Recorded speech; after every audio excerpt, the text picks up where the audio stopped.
A restaurant server placed the wrong order at my table with a note saying, "Take the girl and leave now."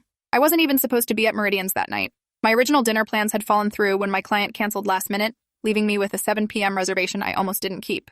But something about the idea of going home to an empty apartment and leftover Chinese food felt unbearable. So I drove downtown anyway, telling myself I deserved a proper meal after the week I'd had.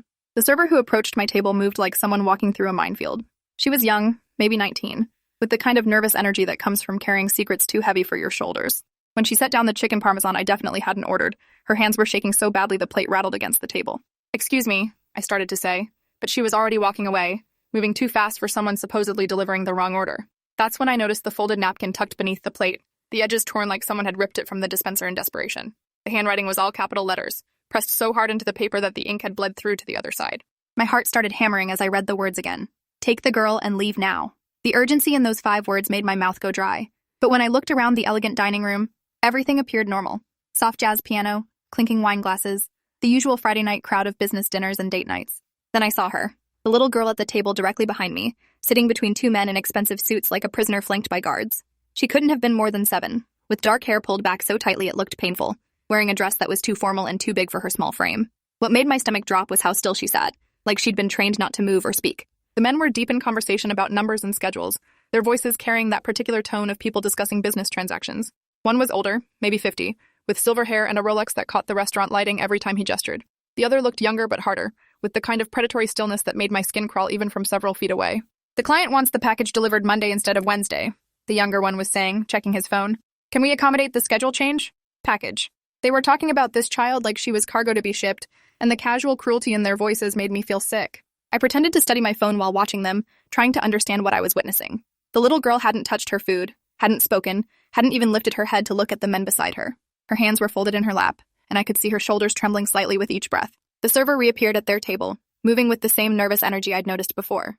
As she refilled their water glasses, she leaned down close to the little girl and whispered something that made the child's head snap up. For just a moment, terrified dark eyes met mine across the restaurant, and I saw something that made my chest tight with rage.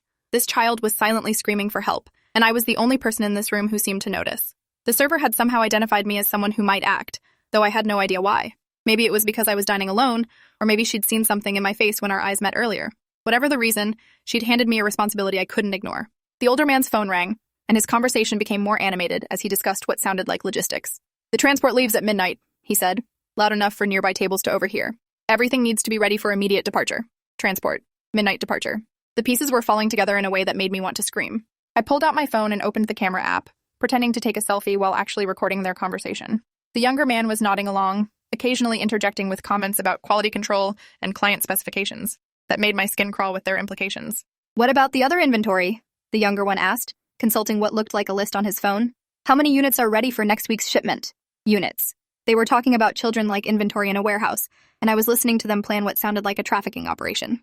The little girl, I desperately wanted to know her name, shifted slightly in her chair and winced, like movement caused her pain. That's when I noticed the bruises on her wrists, dark fingerprints that told a story I didn't want to imagine. Someone had grabbed this child hard enough to leave marks, and recently. I needed to act, but I had no idea how to extract a child from 2 adult men in a crowded restaurant without making things worse. The server caught my eye from across the room and gave the slightest nod toward the kitchen, like she was trying to communicate some kind of plan. Standing up felt like the most dangerous thing I'd ever done, but I grabbed my purse and walked toward their table on legs that didn't feel entirely steady. "Excuse me," I said in my most polite voice. "I think this little one might have dropped something under your table." I bent down, pretending to look for something while positioning myself closer to the child. Up close, the damage was worse than I'd thought. Not just the fingerprint bruises on her wrists, but a healing cut on her lip and what looked like rope burns around her ankles, hidden by her dress, but visible when I was crouched beside her chair. This child had been restrained, hurt, and was probably being prepared for something unthinkable. "I don't see anything," the older man said dismissively, but his voice carried a warning edge that hadn't been there during their business discussion. I stayed crouched, meeting the little girl's terrified gaze directly. "Help me," she mouthed silently, her lips barely moving. The desperation in those 2 words hit me like a physical blow, followed immediately by a surge of protective rage so intense it made my vision blur. This child was begging for rescue, and I was going to give it to her or die trying. "Oh, here it is," I said, standing up with a pen from my purse. Must have rolled pretty far under there.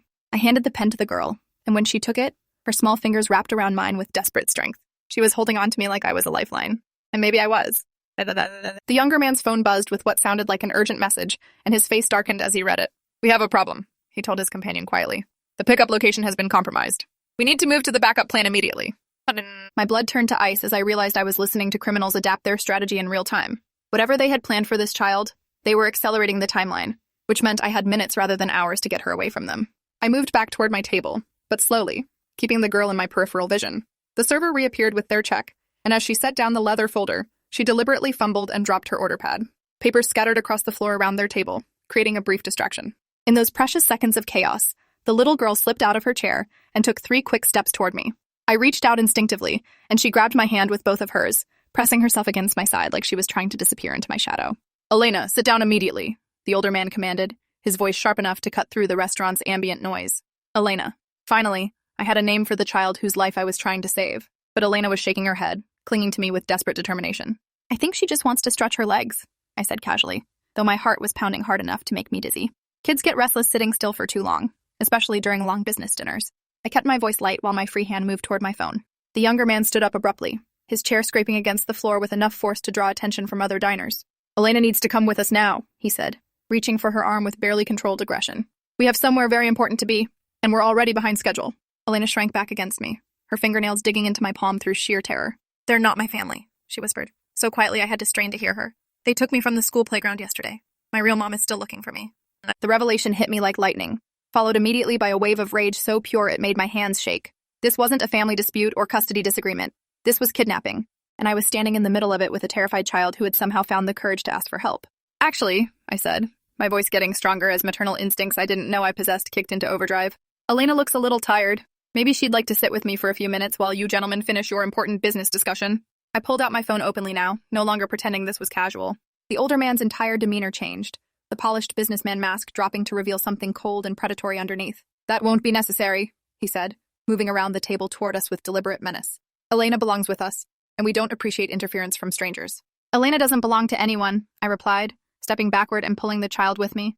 "And she just told me you're not her family, which means you're kidnappers."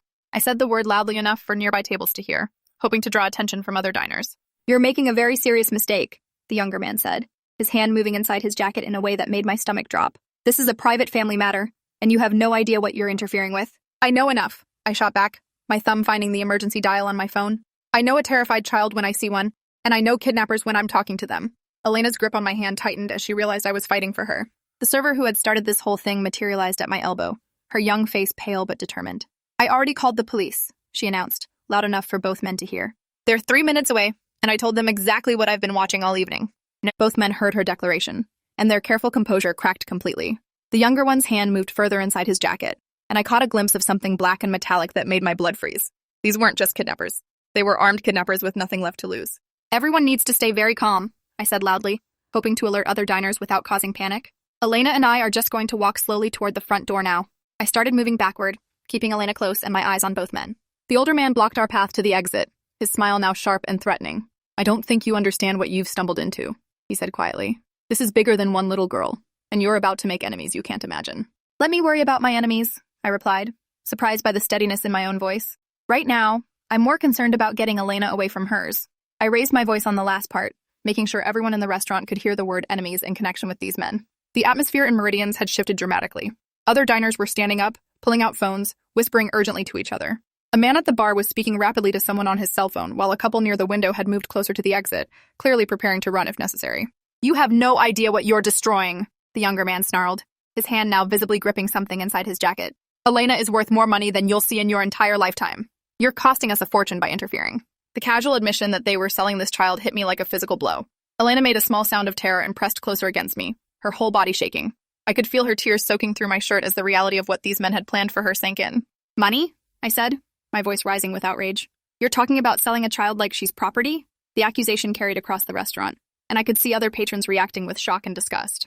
The server, I still didn't know her name, moved closer to us, her teenage bravery inspiring despite her obvious fear. "The police are 1 minute out," she said, checking her phone. "I can see the cars coming down the street." That announcement was the breaking point. The younger man pulled a black pistol from his jacket and pointed it directly at Elena's head. "Nobody moves," he commanded, his voice cutting through the restaurant like a blade. "Everyone sits down and shuts up, or this child dies right now." Screams erupted throughout the dining room as patrons dove under tables and scrambled for cover. I instinctively moved Elena behind me, using my body as a shield while my mind raced through impossible options. The gun was maybe 3 feet from us, too close to run from, but too far to grab. "You don't want to do this," I said as calmly as I could manage, though my voice was shaking. Killing a child in front of 50 witnesses isn't going to help your situation. Elena's small hands clutched at my shirt from behind, her breathing rapid and shallow with terror. Our situation is already fucked, the gunman replied, his finger moving to the trigger. Thanks to you and that little bitch server, we're going to prison anyway. Might as well make sure our merchandise doesn't testify against us. Merchandise. Even with a gun pointed at a child's head, he still couldn't refer to Elena as a human being. The casual dehumanization in his voice made me understand that this man was capable of anything, including murder in a crowded restaurant. Police sirens were audible now, growing closer by the second. The gunman's partner checked his watch and cursed under his breath. We need to go now, he said urgently. Take the kid and use her as insurance. We can still make this work. No, I said firmly, moving further in front of Elena. You're not taking her anywhere. If you want to leave, go. But Elena stays here. I was terrified, but determined, running on pure maternal instinct and righteous fury. The front doors of the restaurant burst open as 4 police officers stormed in with weapons drawn. Drop your weapon, the lead officer shouted. Get on the ground now. The gunman swung his pistol toward the officers, momentarily taking it off Elena. That split second was all I needed. I grabbed Elena and dove behind the nearest table, covering her small body with mine as gunshots exploded through the restaurant. Glass shattered, people screamed, and I pressed Elena's face against my chest to shield her from the chaos. The shooting lasted maybe 10 seconds, though it felt like hours. When the noise stopped, I could hear Elena crying and officers shouting commands. I stayed down, protecting the child until a female officer approached our hiding spot with her weapon lowered. Ma'am, I'm Officer Sarah Kim, she said gently. Are you both okay? Is anyone hurt? I lifted my head carefully, checking Elena for injuries before confirming we were both unharmed. The relief in the officer's voice was palpable. Is this Elena Martinez? Officer Kim asked, kneeling beside us. We have an Amber Alert for a 7-year-old girl who was taken from Roosevelt Elementary yesterday afternoon. Elena lifted her tear-streaked face and nodded, finally allowing herself to hope. My mommy works at the school in the office, Elena said in a small voice. Those men grabbed me when I was waiting for her to pick me up. They said they were taking me somewhere far away where nobody would ever find me. Officer Kim's jaw tightened as she processed Elena's account.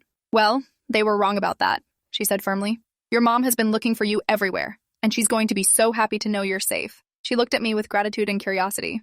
How did you know to help her? Officer Kim asked. What made you realize what was happening? I explained about the server's note and the conversation I'd overheard about packages and transport. The officer's expression grew darker with each detail. Those men are part of a trafficking network we've been investigating for over a year, Officer Kim said grimly. They use upscale restaurants as meeting places because they look like legitimate businessmen to casual observers. You probably saved Elena's life by intervening when you did. The server who had risked everything to help us was standing nearby, giving her statement to another officer. I learned her name was Maya Gonzalez, and she'd been working at Meridian's for 8 months. She'd seen the men before with other children who looked scared and uncomfortable. I tried calling the police from the restaurant phone earlier, Maya told the investigating officer. But my manager caught me and said I was disrupting important clients with my paranoid fantasies. He threatened to fire me if I called again. Officer Kim looked up sharply from her notepad. Your manager knew about this and prevented you from calling police? When Maya nodded, the officer's face hardened. We need to speak with him immediately. Obstruction in a child trafficking case is a federal crime. Detective Linda Torres arrived within the hour, introducing herself as the lead investigator on the trafficking task force. She was maybe 45, with intelligent eyes and the kind of quiet authority that comes from years of fighting monsters. Her first priority was Elena's well-being, but she also had urgent questions for both Maya and me. I've been tracking this network for 18 months, Detective Torres explained as we watched Elena being examined by paramedics. They move children through major cities using legitimate businesses as cover. Restaurants, hotels, shopping centers. Anywhere adults with children don't attract attention. The scope of the operation was staggering. Detective Torres showed me photos of a dozen other children who had disappeared from schools, playgrounds, and bus stops across the region. All between ages 6 and 10. All from working families where parents might be delayed in reporting them missing. The men you encountered tonight are middle management, she continued. They handle local acquisitions and transport. The real money and power are higher up the chain. But tonight we got our first chance to identify key players in the organization. Elena's mother arrived 40 minutes later, bursting through the restaurant doors like a force of nature. She was small and fierce, wearing hospital scrubs that suggested she'd left work the moment she got the call.